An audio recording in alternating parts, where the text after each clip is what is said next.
दोस्तों आज की इस वीडियो में हम तुर्की के TFX कान और एमका फाइटर जेट का डिटेल में कंपैरिजन करने वाले हैं। इस कंपैरिजन के करने के पीछे कारण यह है कि आने वाले समय में तुर्की के कान फाइटर जेट और एमका फाइटर जेट का आमना सामना होने वाला है। इस वीडियो के एंड में हम ये भी जानने की कोशिश करेंगे कि दोनों ही फाइटर जेट में से कौन सा फाइटर जेट ज्यादा बेहतर रहने वाला है। शुरुआत करते हैं दोनों ही फाइटर जेट के लेंथ से। हमारे एमका फाइटर जेट की लंबाई 57.9 फीट होने वाली है, यानी कि 17.6 मीटर। वहीं पर कान फाइटर जेट की लंबाई 68.11 फीट होने वाली है, यानी कि 21 मीटर।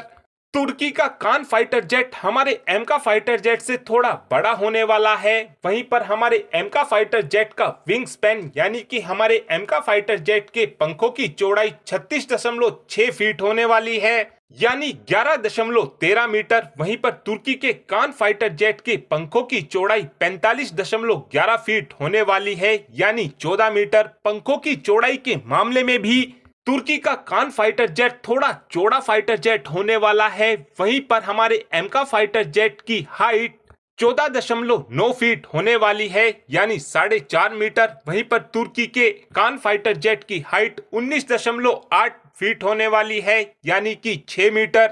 ऊंचाई के मामले में भी तुर्की का कान फाइटर जेट थोड़ा ऊंचा फाइटर जेट होगा। वहीं पर हमारे एमका फाइटर जेट का जो एमपीटी वेट होगा वो 12,000 किलोग्राम होगा। लेकिन तुर्की की तरफ से अभी तक ये चीज क्लियर नहीं की गई है कि तुर्की के कान फाइटर जेट का एमपीटी वेट कितना होने वाला है। वहीं पर हमारे एमका फाइटर जेट का जो मैक्सिमम टेक ऑफ वेट होने वाला है वो 25,000 किलोग्राम होगा और तुर्की के कान फाइटर जेट का maximum take off weight 27,215 kilogram होगा। एमका फाइटर जेट को केवल एक ही क्रू मेंबर ऑपरेट कर सकेगा। वहीं पर तुर्की की तरफ से जो कान फाइटर जेट बनाया जा रहा है उसको एक भी मेंबर ऑपरेट कर सकेगा और 2 पायलट भी ऑपरेट कर सकेंगे। जो हमारा एमका फाइटर जेट होने वाला है, हमारे एमका फाइटर जेट के अंदर 2 इंजन लगे होंगे। वहीं पर तुर्की के कान फाइटर जेट के अंदर भी 2 इंजन लगे होंगे। हमारे एमका फाइटर जेट के अंदर जनरल इलेक्ट्रिक का F414 इंजन लगा होगा।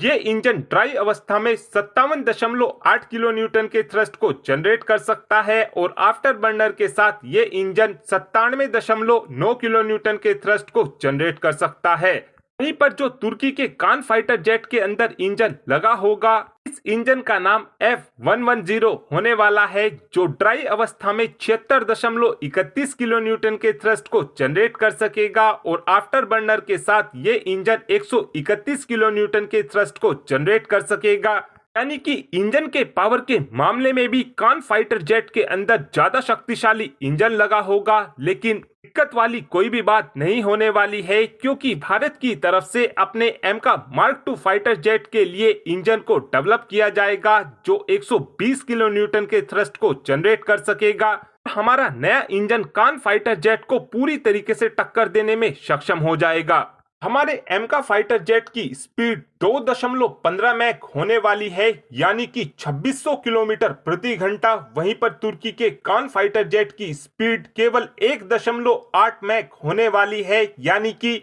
2222 किलोमीटर प्रति घंटा। यानी कि हमारा एमका फाइटर जेट तुर्की के कान फाइटर जेट से काफी ज्यादा फास्ट होने वाला है। हमारे एमका फाइटर जेट की सर्विस सीलिंग यानी कि हमारा एमका फाइटर जेट कितनी ऊंचाई पर उड़ान भर सकता है, हमारा एमका फाइटर जेट काफी आसानी से 65,000 फीट की ऊंचाई पर उड़ान भर पाने में सक्षम होगा। वहीं पर तुर्की का कान फाइटर जेट केवल 55,000 फीट की ऊंचाई पर ही उड़ान भरने में सक्षम होगा, यानी एमका फाइटर ज्यादा ऊंचाई तक उड़ सकेगा। अभी तक भारत ने अपने एमका फाइटर जेट के एक भी प्रोटोटाइप को बनाकर तैयार नहीं किया है, लेकिन तुर्की ने 21 फरवरी 2024 को अपने कान फाइटर जेट की पहली उड़ान भी करा ली है। लेकिन अभी तक भी तुर्की ने अपने कान फाइटर जेट की fuel capacity, payload capacity, range, combat range के बारे में कुछ भी नहीं बताया है। वहीं पर हमारे एमका फाइटर जेट की सभी स्पेसिफिकेशन रिवील हो चुकी हैं और जितनी स्पेसिफिकेशन को हमने कंपेयर किया है उसको देखने के बाद ये लगता है कि हमारा एमका फाइटर जेट तुर्की से